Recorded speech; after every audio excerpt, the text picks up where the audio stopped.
Hello, welcome again to Just for Farmers. I'm still with the legend that is Paul of the Harris Paul. Good morning, good afternoon, good evening, as we say. And I still haven't thought of a better comeback than that. I promise you, it'll probably be on the last episode, but I will come back with a better comeback than that. Today we've got a packed lineup. As always, we're going to have a little bit of exercise with James in the cowshed. We're going to have a little bit of a drill down on a specialist subject that Paul and I love to do. Very Smith and Jones, if you're old enough to remember that. Absolutely. But our core expert content today comes from a fascinating woman called Helen Wyatt. She's doing something that I and Paul are both very, very passionate about, which is mentoring and peer group support. So without further ado, let's invite Helen into the podcast and ask her to give us maybe a 90-second, 2-minute overview of who she is, what she does, and why on earth does she do it, and why do we need it? No pressure, Helen, over to you. Welcome. Morning, gentlemen. Thank you very much for having me today. So 90 seconds, right then. So my name's Helen. We'll get that out of the way first. That's easy. I grew up on a family farm in Yorkshire, Right. and I've always been involved in the farming industry, although I don't actually actively farm myself. And what I've done is I've worked inside and outside the industry, as you gentlemen have also explained, is that those kind of perspectives are really interesting. And then I went and did my Nuffield. And I did my Nuffield scholarship into mentoring and how it can drive change. And I presented in November last year. And from the back of my Nuffield, I decided that I didn't actually just want to put it on a shelf and just carry on with my day job. So instead, I kind of left my sales director role and just went, right, I'm going to go do this, because I could see that there was a need there for it. I could see that we could deliver it. And I was just very passionate about it. And I felt my life was quite torn. So about a year ago, that's when I left the job. And then we've been gradually building up over the last year. So for the uninitiated who might be going, yeah, I've heard of this thing, what's the Helen take on mentoring? What is? Give us a Helen description of what mentoring actually is. Oh, I love that. Thank you. Because everybody has a different description to what that is. And everyone has a discussion about the difference between mentoring and coaching. So mine is just somebody who you are probably not related to. You don't know. They don't have a vested interest in you. They're not your bank manager. They're not your accountant. I mean, they're not somebody who needs you to make money. And they're there for you to provide you with a sounding board, somebody there you can ring up who will just help you forward and help you move towards those goals. It's interesting, Helen. I think of agriculture and people listening to this or watching this, yeah, I've got loads of those. I've got all my mates I go to in my discussion groups, and we talk about stuff and they give me a bit of help. Are they not mentors? They probably are, to be honest with you. There's lots of everyone gets really hung up on the definition and the fact you have to have this, you have your accountant. Do you know what I mean? You don't necessarily have to have that person, and you can take advice from lots of different places, like listening to your podcasts or chatting to people down the pub. But that what I would call as informal mentoring. Right. Whereas there is also formal mentoring processes which will match you in a way that your personalities usually align if you want them to be, and they can help you go towards that specific goal that you're working towards. And it becomes much more structured. So you turn up and you've thought about it. You've got what you want to do, and you know that journey you want to go on, and they can help you with that. And I guess that the beauty of what you're saying there, of have someone external to who you already know, is that therefore then they won't have an agenda for you other than your success. Yes. Whereas anyone who knows you with the best of intent will either want you to succeed or won't want you to fail, and either way will have an agenda with the advice they give.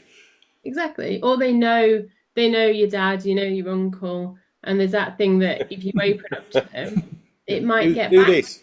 I know your dad. Yeah, exactly. Or I want to leave farming. I mean, the amount of farmers I talk to who come on the course go, I want to leave because I don't want this life anymore. Do you know what I mean? It's not an easy life. I want to go on holiday. I want to see the kids, but I can't. I'm not going to tell dad that.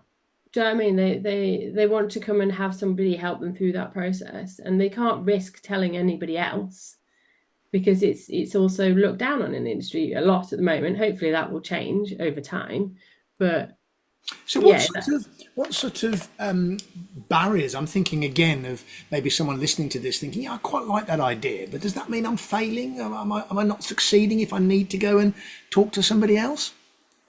It's a good question. Perceptionally, some people probably think it is still that way, but then you look outside the industry, and like mentoring in most other industries has been commonplace for such a long time, and you're looked down on if you don't have one, because they go, well, why don't you have one? Why? Of course you should. Do you know what I mean? Why wouldn't you? Do you know what I mean? Because it's about taking control of your own professional development, taking control of your own future. They're running businesses. I mean, when you start the business, the first thing you get given as like a non-farmer is a mentor. Like there's so many of them. So it's about that mindset change. So why do you think we haven't done that up until this point then? I mean, I'm sure there'll be some people listening going, I've got a mentor, but I would say fairly safely, I think that the vast majority of us in the industry don't have mentors. Why do you think we've been a bit slow to pick this up? Well, that is a great question, Paul. I'd probably like to ask you that too. Let's discuss it then. Why do we think? Okay. Well, I go back to my experiences of both interviewing really successful people and then trying to help people who want to be more successful, like the three of us do. And what I see, it leaps out of the research when I interview top achievers, is that they are relentless about going after two things. And for those who are regulars on this, listening to the podcast, you've heard me bang on about this at least 3 times already. But really effective people they seek support and accountability. Other people shy away from it because they're perhaps too ignorant to think they need learning and development and support, or too arrogant to assume that they need it. And maybe I'd add in, and your thoughts on Helen, would be interesting. So the question, why haven't we gone out and done it? I think some people say, well, I have. It's my dad or my granddad. You know, they've been my mentors. So I think the industry for a long time has been quite insular. It looks to itself for the answers. So in terms of what your thoughts are around mentoring, I guess we're not saying you replace that relationship with the family, but how does having somebody external to either the family business or even the industry, why is that better, or why does that make a difference, do you think? Well, you touched on it there in terms of the insular nature. And we're not only insular as an industry as a whole, we're also insular in our very small rural communities. And it's really interesting. I do some interviewing research work on as my side job. And it's really interesting. When I speak to people in a certain area, they all have the same misconceptions. And it's not me as an interviewer to correct them, but you see it. They go, well, this is what I believe about SFI, because they're SFI interviews. Completely and utterly wrong. But everybody in that area says the same. And is that because they've met up down the pub, or they've gone to a discussion group and that's what their mates have told them? And there's that insular, circular rotation almost of ideas. Yeah, it's that. I never know whether it's misinformation or disinformation. I probably should know. But it's not intentional. Yeah. It is just one of those things. And when Chinese whispers. Oh, yeah. Yeah, basically, yeah, and it's not malicious in any way. And then I met a guy when I was on my travels who's a professor in Canada, studies this, and he says the way to do it is that you just need to slightly break that echo chamber. So I always say, like, you have all these echo chambers, and a mentor can come in, and if that person can help educate one person, then they can then go around and go, well, actually, no, you can do this, this, and this. So it's just that outside effect. That's a really good That's point. how Base UK have grown, isn't it? I mean, you know, what do you mean you don't plough fields? Yeah, You're weird. Well, there's 2 of us now, and now there's 40, now there's 80, and now there's hundreds of them. Yeah. And I'm going to bring on, excuse me, sorry, I'm going to bring in personal development, because I think what you're also mentoring is part of that personal development. And I think in terms of an echo chamber, certainly one of the things that I've done as Paul and a success is being that person to come in and go, why do you do that way? Yeah, no, exactly. and it's a bit like the Emperor's New Clothes. Often people have said, well, I know we needed to change, but but no one's ever really pointed it out and said, would it be a good idea to change? And then the moment somebody does, there's like an effect. So where does mentoring fit into that whole personal development journey? Why is that part of helping us to be more effective? So, well, lots and lots of different ways, but one of them is helping people be accountable for what they do. So you go and have that discussion that you talked about, and that discussion might have been really difficult because mum or dad or gran and granddad don't even want to have that discussion, which we all know happens quite a lot in terms of like succession. We just, let's not even have that discussion, to be honest. But so you've made that decision to do it, but then it's the so what, as I say to everybody. Everybody gets bored with me when I go, well, so what? Do you know what I mean? So what? But if someone rings you up in a month's time and has an hour meeting with you and goes, so what have you done the last month, Paul, towards these goals? And some people would say that, oh, nothing yet.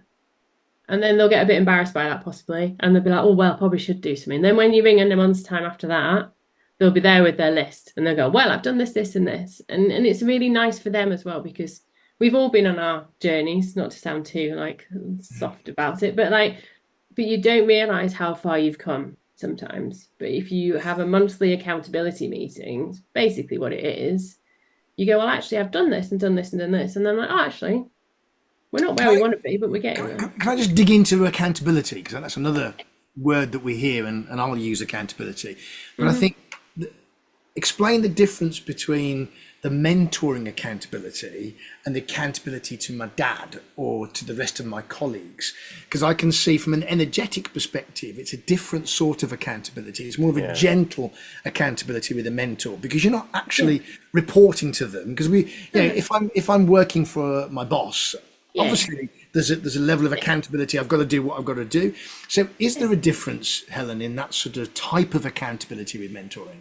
Yeah, and the mentors, as you say, that you don't, they're not there to, they're there to help.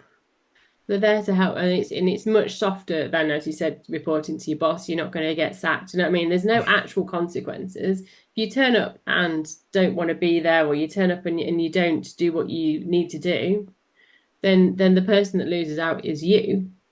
Your mentor is there to help and guide.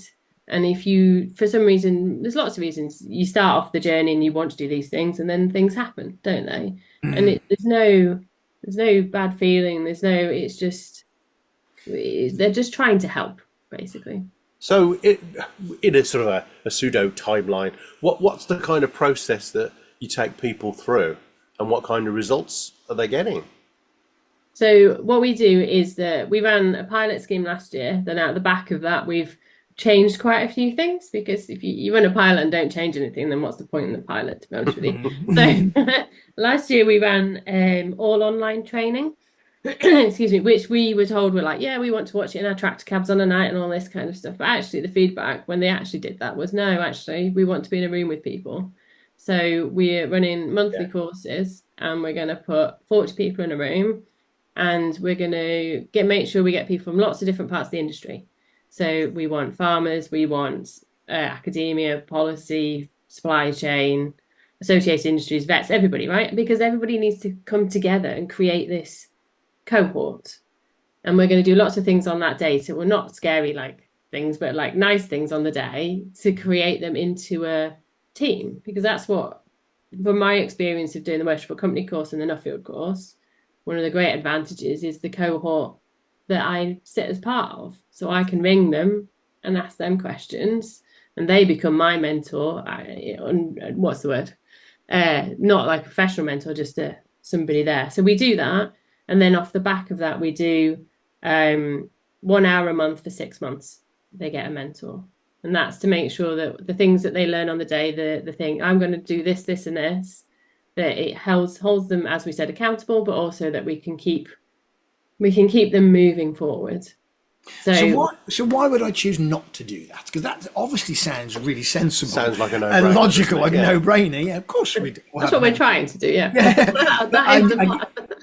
I'm just thinking, why would a farmer listening to this or watching this think, yeah, it all sounds really great, but I can think of a number of objections coming straight out of a farmer's mouth.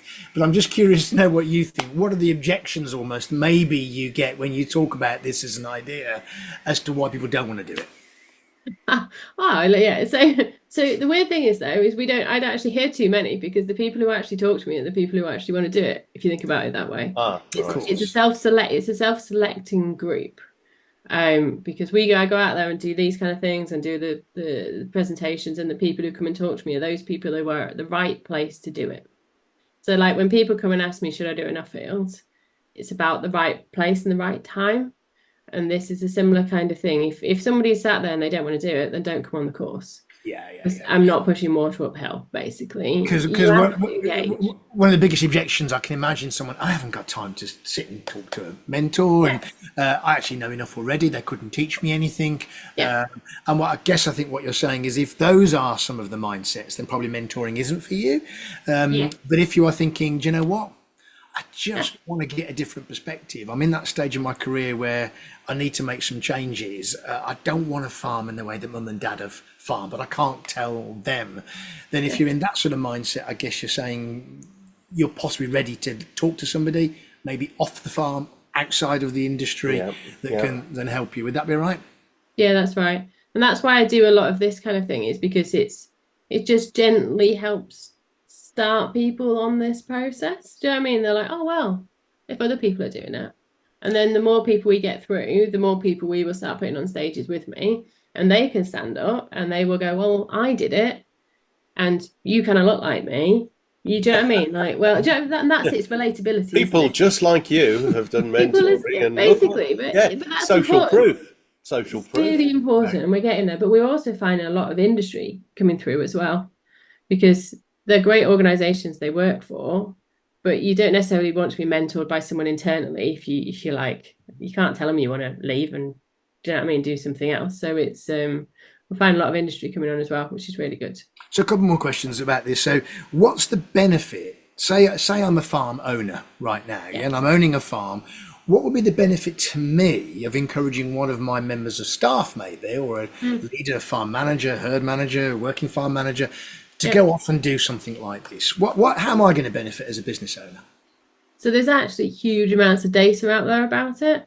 The fact that if you have staff that go through mentoring, that they're more likely to be better as team managers if they're managing people, more aware of who they are and how their team work, more likely to stay because you've invested in them and you've gone, actually, you're good, therefore I'm going to pay for you to do this, which says a lot to a lot of people. It does. And it's just about developing that person. And then if you as a farm owner actually do want to go and have a holiday in the summer, you've got somebody who you've invested in many different ways. Not just this, there's lots of different personal development things you can do. And then they grow up and then, do you know what I mean, they take more responsibility, and it starts to flow as a business a bit better. So, Yes, Helen, but is it going to put more wheat in my fields? Is it going to put more milk in my tank? Is it going to make a financial difference in my bottom line? Because that's, again, I can hear the thought processes for some people listening. I hear you, it all sounds lovely, and yes, I'll invest in my team, but am I going to make more money? well, I'm not your accountant, to be honest with you. I can't solve all the problems. Do you know what I mean? I do not control global wheat prices. Well, let's give you a softer sell on that question of Paul's, which is, tell us one of the things you've seen happen as a result of mentoring that's added genuine value to a farm. Ooh, good question. There's lots of them. There's lots. Oh, we'll have to. We're not fussy. Yeah, okay. A couple will be fine. It's just working. No, it's just working. Don't panic.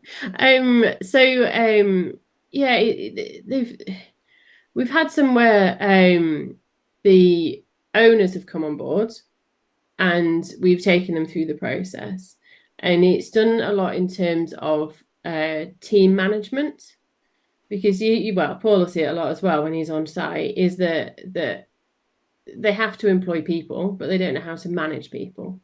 Yeah. And so they've got to this point where they then understand the people that they're managing, but then also try to mentor them as well, because they've been through the process.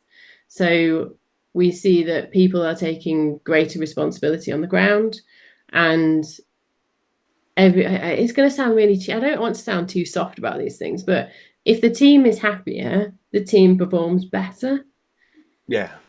I think, I mean, just to support you on that, Helen, I think, we can get really caught up in the cheesy lines of everyone will feel better when the But there is anecdotal evidence. It's sometimes difficult to say to on someone's P&L, there's the line that says impact of mentoring or impact of people development.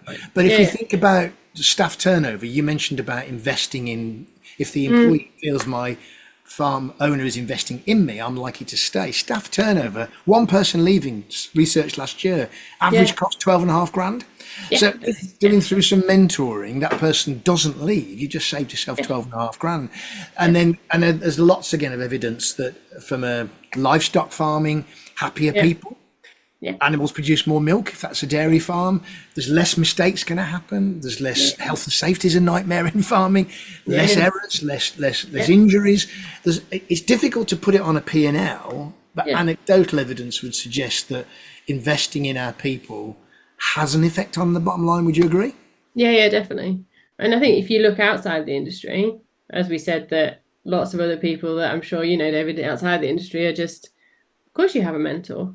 Yeah, it doesn't sit on the bottom line, as we said, but they stay. Do you know what I mean? They're more ambitious. They drive the business in different ways that you maybe can't do yourself. So, it's not a technical thing. I can't put a statistic on it, but the proof just leaps out of the research I've done, which is the most prolific users of coaches, mentors, and personal and business development material are successful people. Yes. So no, those two things are entirely unrelated, Dave. What are you talking about? Yeah, exactly. And I think, semantics. And I think sometimes with those listening, and I'm in the industry as well, we sometimes just have to do it on a bit of a leap of faith.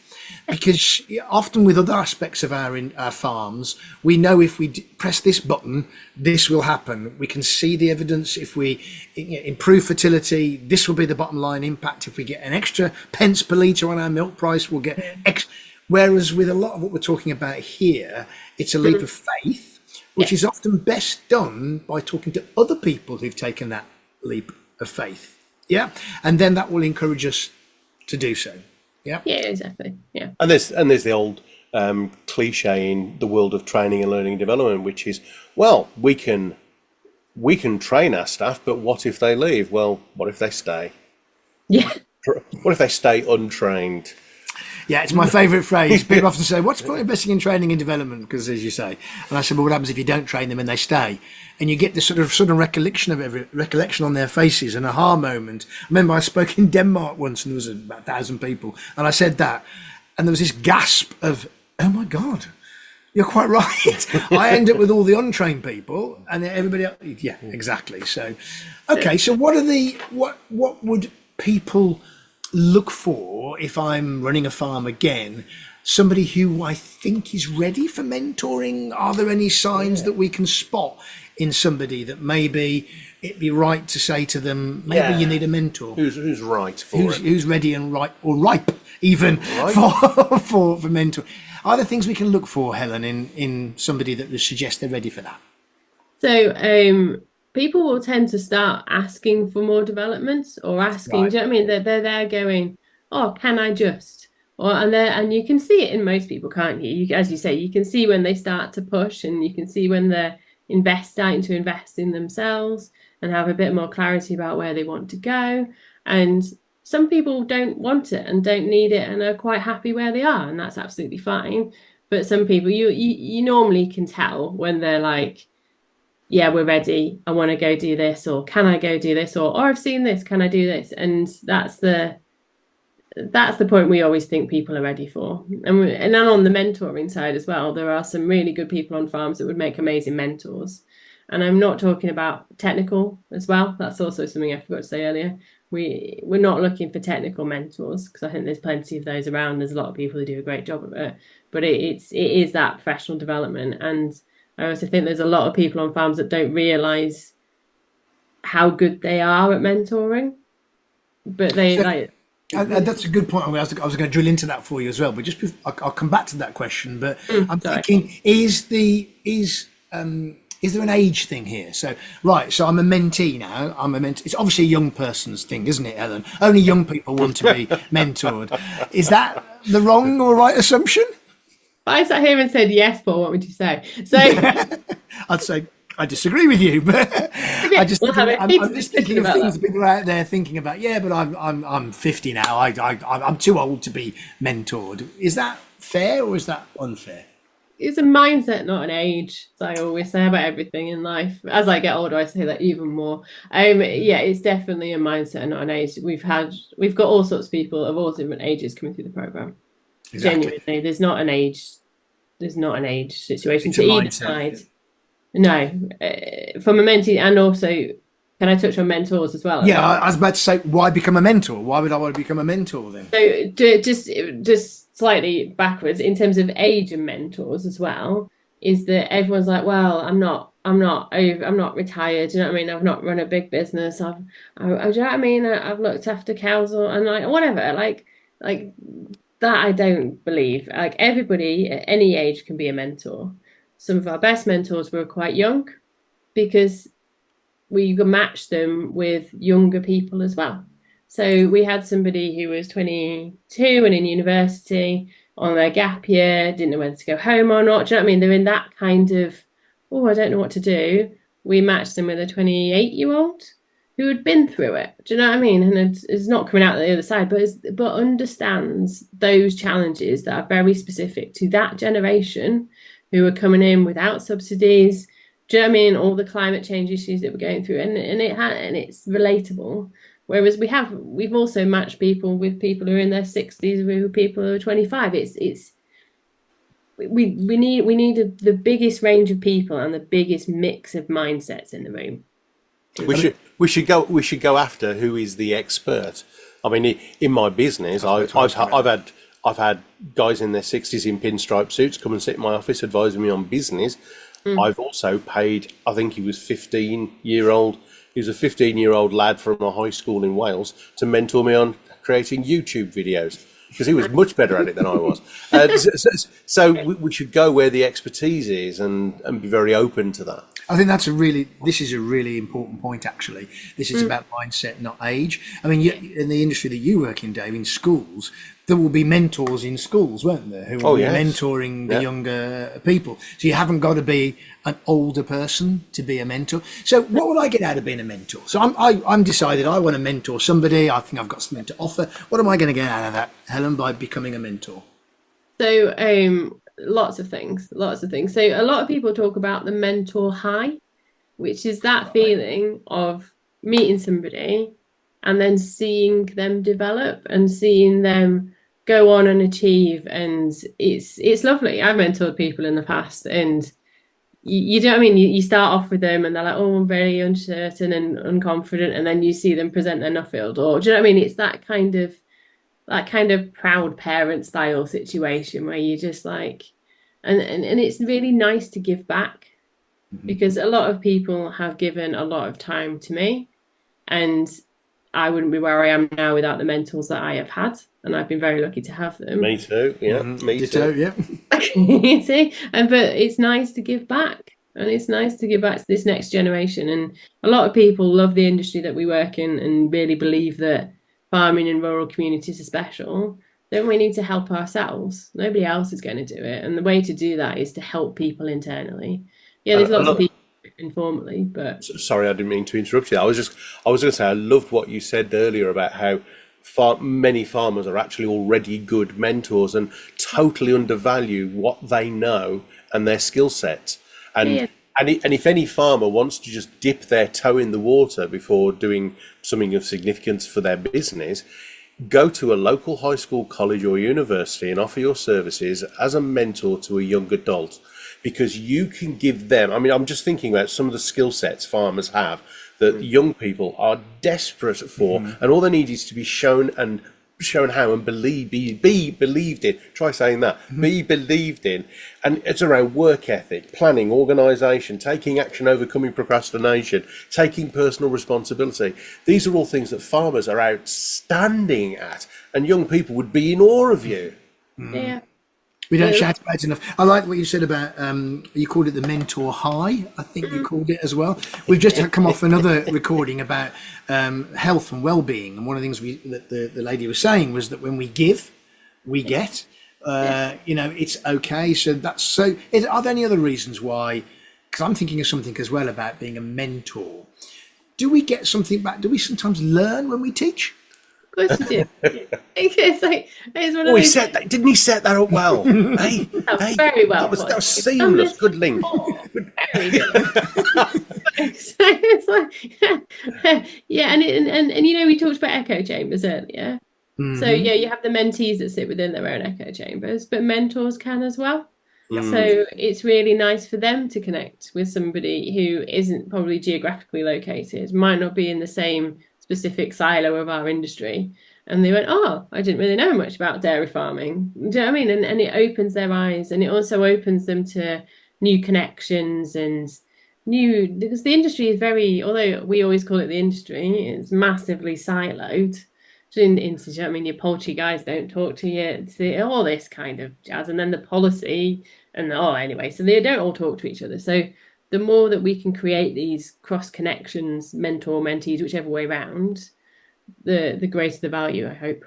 So that's So how do we find out more? How do we find out more about either what you're doing or this mentoring? Is there somewhere we can go to find out a bit more information? Yeah, so I've put it all together on our website. So the website is cultivate-success.com. Which has all the information on it. Our first one for this year is in September. Then we're going to run a start date every month for as long as we can, basically. And things like my Nuffield presentation are linked on there and all that kind of stuff. So yeah, that's how you do it. Wonderful. And if you can, for us, Helen, leave us with one thing that would help someone who is perhaps going, not for me.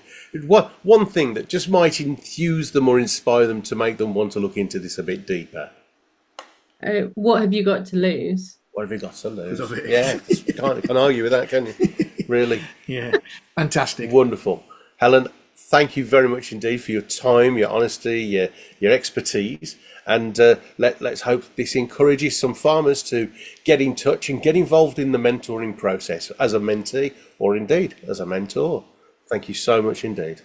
Fantastic. Thank you very much, gentlemen, for having me. It's been very good fun. Thank you. And we're going to have a really short piece from James, the Body Fix coach.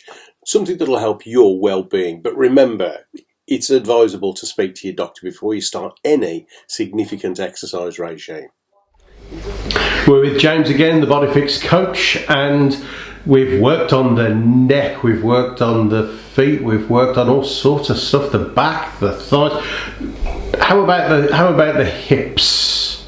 Yep, so tight hips, common problem in a lot of people. And this stretch you can do from a sitting position. So what you want to do, get a chair that you can comfortably sit in, ideally without wheels, or you might go flying off down the room somewhere. So you're going to take one leg and you're going to bend at the knee, and you're going to place this ankle on top of the opposite thigh. So you almost like a half, I suppose it's a yoga sit. Like you bring your ankle up and rest it on your opposite knee. That's it. Okay. So from here, I want you to think about stacking your spine up, so lengthening your back out. Explain. Stacking your spine. So if you think about your spine, it should be fairly straight with a little bit of flexion extension throughout. But think about lifting your chest up nice and tall. Mm-hmm. So I'm stacking my spine on top of each other, or those vertebrae. Oh yeah. Yeah. And then what you're going to do, you're going to take the same side leg that's bent, the hand, and you're going to gently place it on top of your knee. And you're just going to gently push down on this knee so it starts to take it down towards the floor. So if you've got your right foot lifted up, you put your right hand on your right knee and gently push down. That's a good explanation. And I'm going to gently push down, and what you should find is then you feel a little bit of stretch in your hip. Okay, and we're just going to hold that for 10 seconds, see what happens. You might experience cramps, so just let it go. And we're going to gently, probably repeat that 3 to 4 times with 10-second holds. If you want to take it a little bit further, keep the chest nicely stacked up and just start taking a little bit of a lean forward.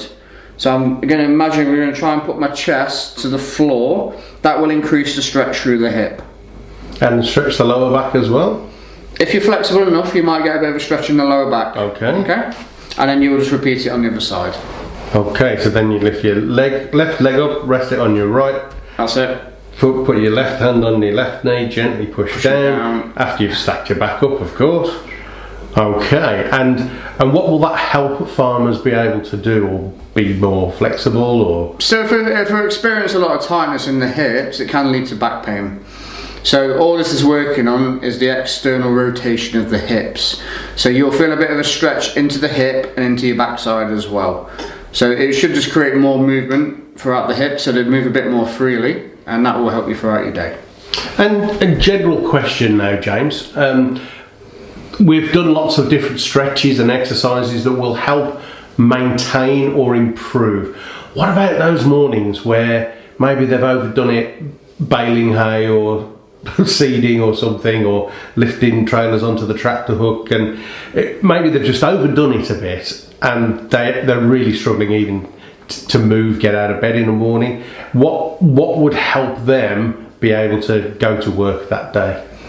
I would spend a little bit of time in the morning. I mean, you could do some gentle stretching. I don't know if we've gone over foam rolling or anything like that, but no, we haven't. No, we haven't. But we can have a go on another video for that one. Yeah. A bit of gentle stretching, a bit of movement. Movement is medicine first thing in the morning. So I know it's always you're going to be a little bit stiff first thing in the morning, but try and get up, do some stretching, do some mobility exercises, a bit of foam rolling maybe, and that should start you off for the day. So, kneeling or standing hip flexor stretch. Kneeling or standing hip flex stretch. So James, what's the benefits of this?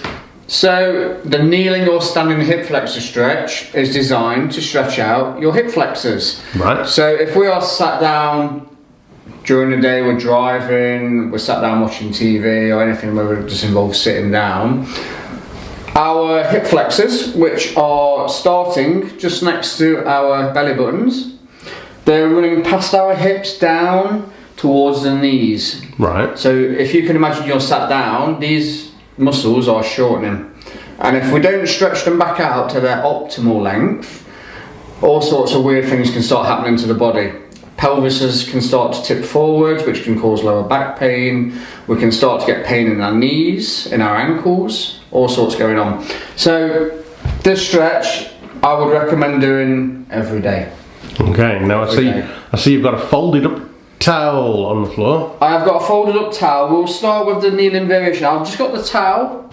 Just if you've got a little bit of knee pain, just put something comfortable underneath your knees. Cushions, towels, etc. If you feel okay, just find something that's a little bit comfortable, not too hard of a surface. So for this one, I was going to show you from a side angle. I want you to think about just taking a kneeling position on one side.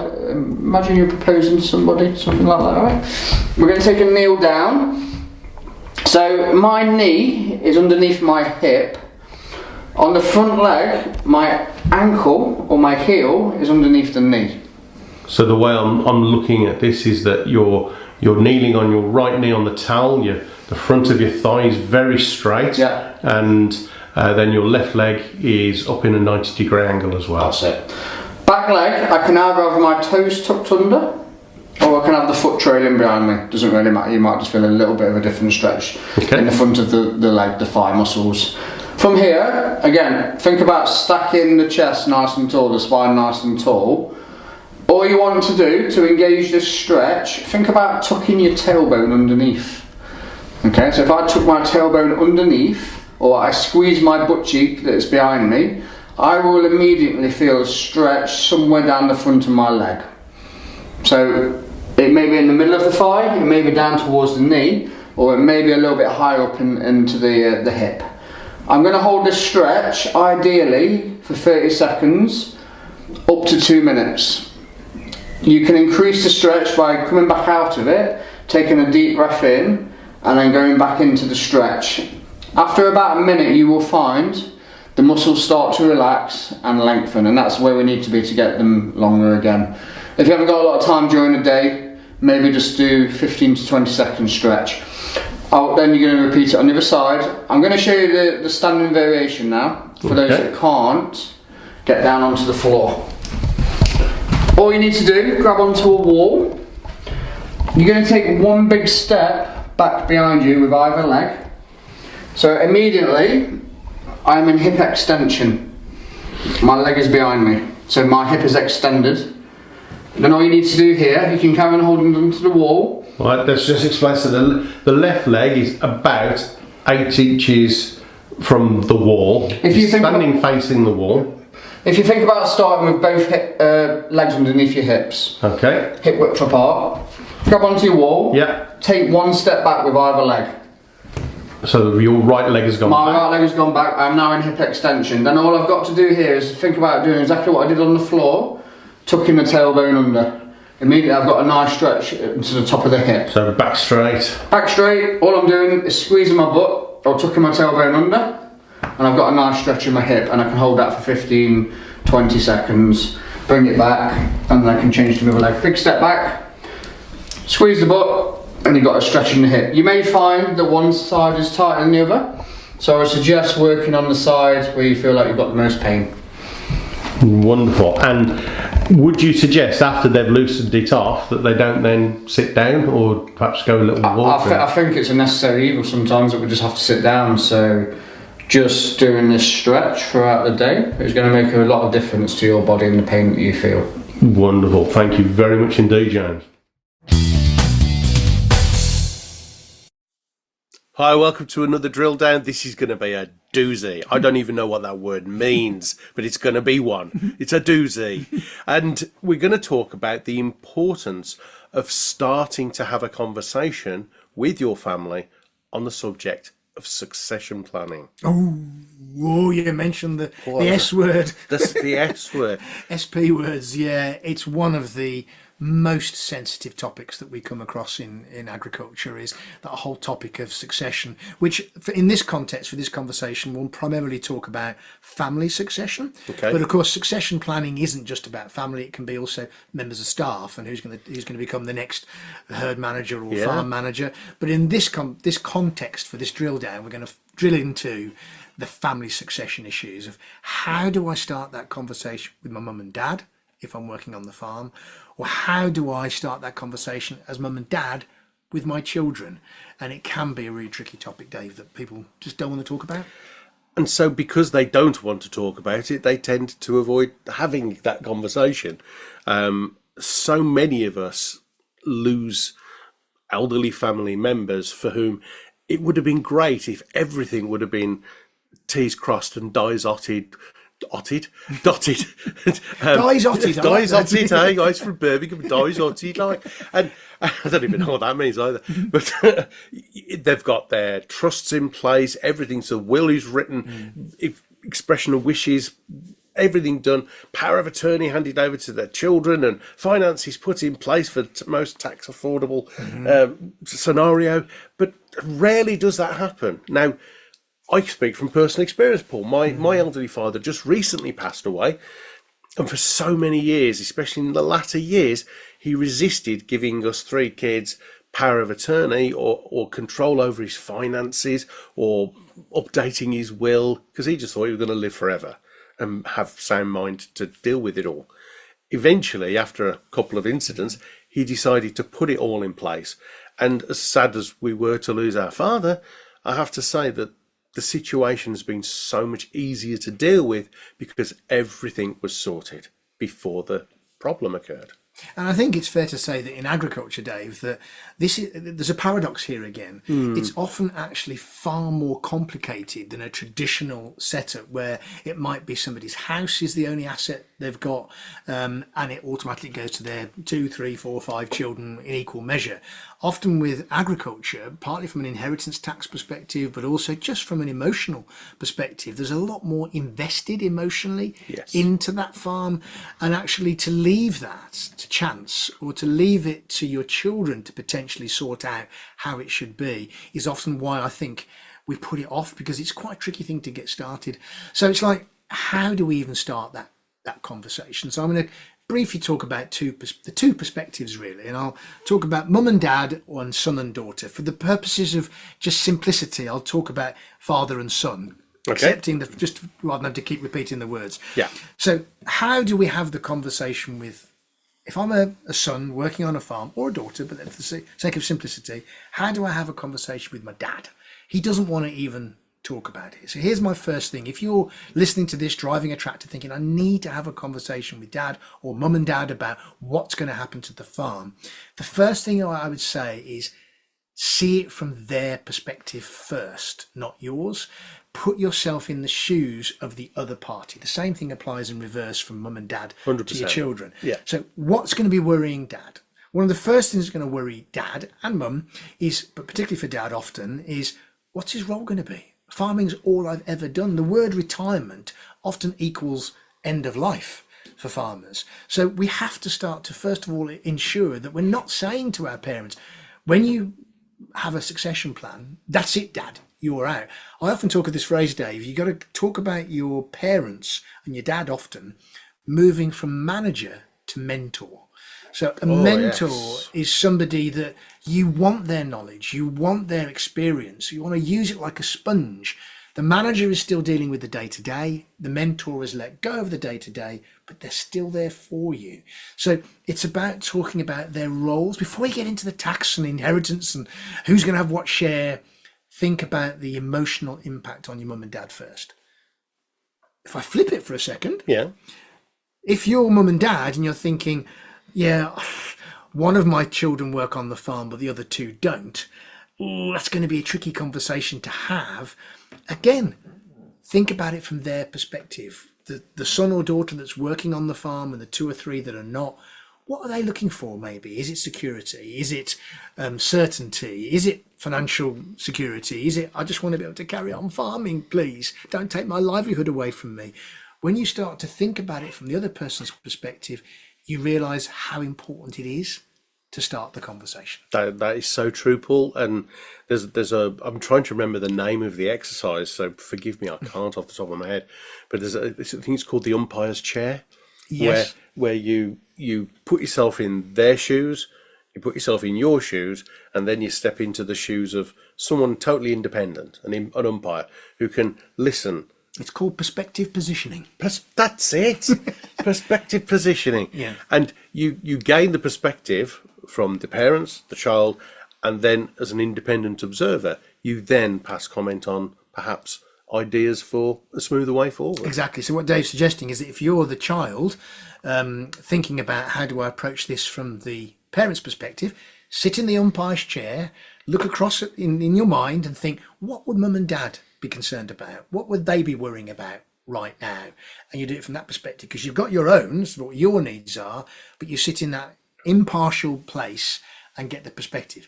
Dad, mum, if you're listening to this, you sit in the umpire's chair and think, what are my children worried about? What are they going to be concerned about?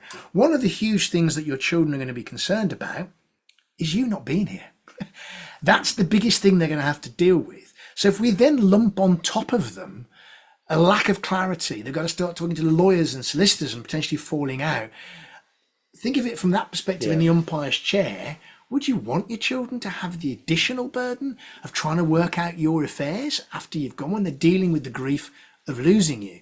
So the moment you start to sit in the umpire's chair and have that perspective positioning, then you start to think about, actually, this is not a difficult conversation to have. We just need to start. Yes. And that is important, isn't it, Paul? It's not a case of, right, we're going to sit down and not get up from the kitchen table until it's all so. It's about starting, finding what are your expression and wishes. And if they're a more logical, pragmatic person, you can always say, how about we come up with a 3, 5, 10 and 20-year plan for the farm? And they'll go, well, but we're not going to be here in 20 years' time. We'll be lucky if we're not pushing up the daisies in 20 years. Exactly. We want to do right by you, so be involved in the process. Very good. So include them in the plan, and everyone's wish is taken into account to the best of means. And one of the important things, if we're starting this conversation, I think you made a really good point there, Dave, and we have some experts in real success that can help with succession planning from an emotional and family side, not necessarily the tax and national insurance. You'll need tax and national insurance, tax, inheritance tax and things like that. You'll need to get proper tax advice. But what prevents it is none of those. It's, I don't want to upset mum and dad. I don't want to upset my kids. I don't want to talk about it. It's too painful. So the important thing is just to get the conversation started. And normally that's through an empathetic stance. Look, mum and dad, I know you don't want to talk about this. Not, look, we need to talk about this. I want to know where I am in 5 years' time.